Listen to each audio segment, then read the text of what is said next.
Silver's price had a very disturbing move today, and on the surface, it wouldn't be a big deal.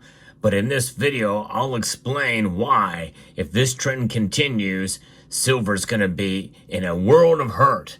Let's talk about it as we explore.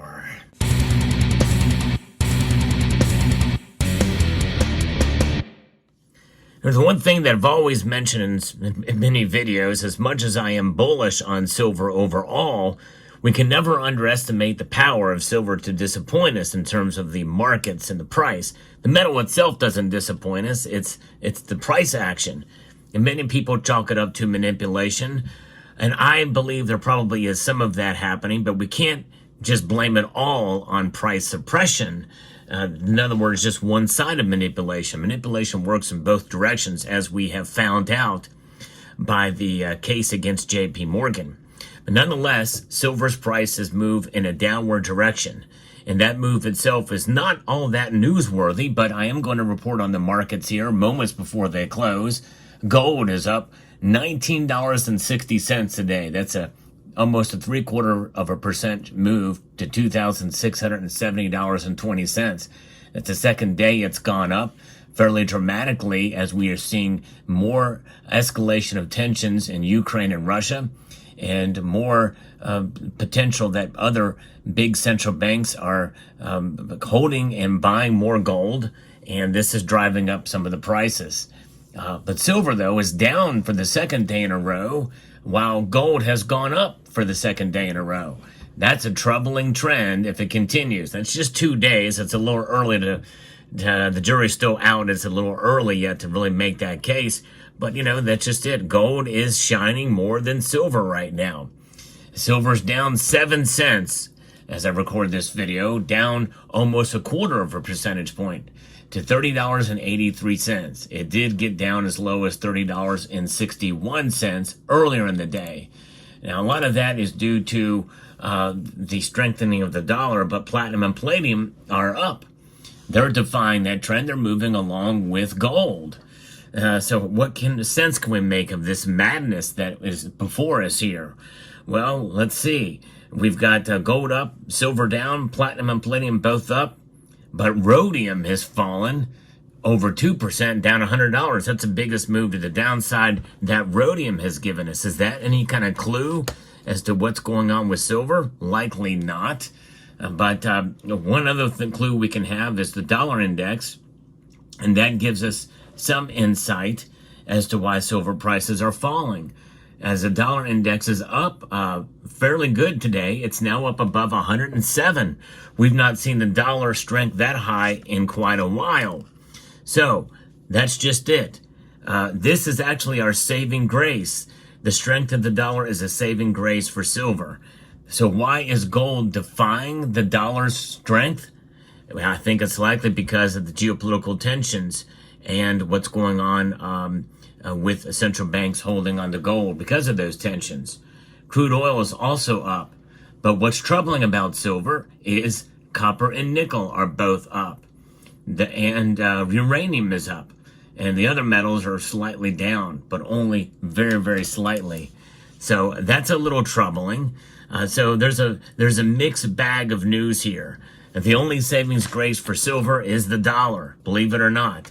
And that's why it's falling. But if we continue to see this trend emerge, what will market sentiment look like for silver? Because what is driving the price? Well, people are buying it or selling it or both. Movement with long and short positions, mostly short positions, in the COMEX, and that could continue, which is going to spell doom for the gold to silver ratio. In other words, a widening gold to silver ratio. Where is it at now? It is now comfortably above 86. In fact, it's almost at 87 right now, 86.87. So it's in big trouble if that continues, and we see it go up above 90, and then we see it even flirt with 95 or 96, which it hasn't been terribly long ago when we saw that happen. Now, the one other savings grace for silver is it's still above $30 an ounce. So in a sense, no matter what gold does, if silver stays above $30 an ounce, in a sense, we can declare victory for this year, because that's a pretty strong support level, resistance to the downside. And so That is some potentially good news for silver, but it will be in big trouble compared to gold if you continue to see that ratio widen and people, start to really just piggyback onto gold, and a lot of that is going to happen in the paper markets, ETFs, and the like. Now, when we think about the gold market and other exchange traded funds and the like, well, we also have to look at Bitcoin. And Bitcoin is now, if I can find the price of it, it is making a move strongly up to the getting nearer and nearer to $100,000 a Bitcoin, which is insane to think about, but a lot of money is flowing in there, that's for sure. And it is up substantially today. And so that is quite a big change in that, as well as Ethereum and others are up pretty dramatically today in the crypto sphere. And I think that's taking away some of silver's shine in the markets. Now, if silver continues to drop, especially compared to gold, and we see less activity, well, that's the time to kind of pounce in on the price and see what happens there with the movement of the markets. And that's why, my friends at Summit Metals, the sponsor of this channel, it's in times like this when there's dips to look for deals out there. And I'm going to post a link in the description below announcing here 2 different offers now with the first codes that you can put in. Summit Silver, which gives you 1% off of any silver purchases at checkout with a $500 purchase or higher. And if you have something less than that, well, you can get PennySaved, which gives you 50 cents off each silver product purchased. So those are good, yes indeed. So check out those 2. I'll post those in the description below. Those codes you put in, I believe they are case sensitive, so you'll see that in the description below. But one of the things I like to do here is provide you, my take on the silver market and what's going on with this metal and price actions and the news of day-to-day actions in the silver market. And so those are the takeaways that we're looking at here. Silver, compared to gold, is hurting right now. Now, the other end of the spectrum is that has not changed my view on silver in the long term. But I do believe that gold, in a sense, is overvalued now because of the nature of what's going on in the world today. As soon as things go back to normal, likely we'll see some central banks sell off some of their reserves and go into other assets that where they can maybe grow their holdings in foreign exchange reserves and other areas. And so gold will be more attractive to buyers to find those deals as the price may come down dramatically. I don't know where the top of gold is going to be, but I think we're near it if we're not there. Some say $3,000. That number's not been talked about for a while, but even if it gets there, I think it's going to likely fall back to some point. I don't know how far back it'll go. Some people say it'll go back under $2,000 an ounce again. Who knows? Either way, I think there's more likelihood in the medium to long term for gold to fall and for silver to rise and narrow in that ratio. But for now, silver's in a little bit of trouble. And so we'll have to see how it performs.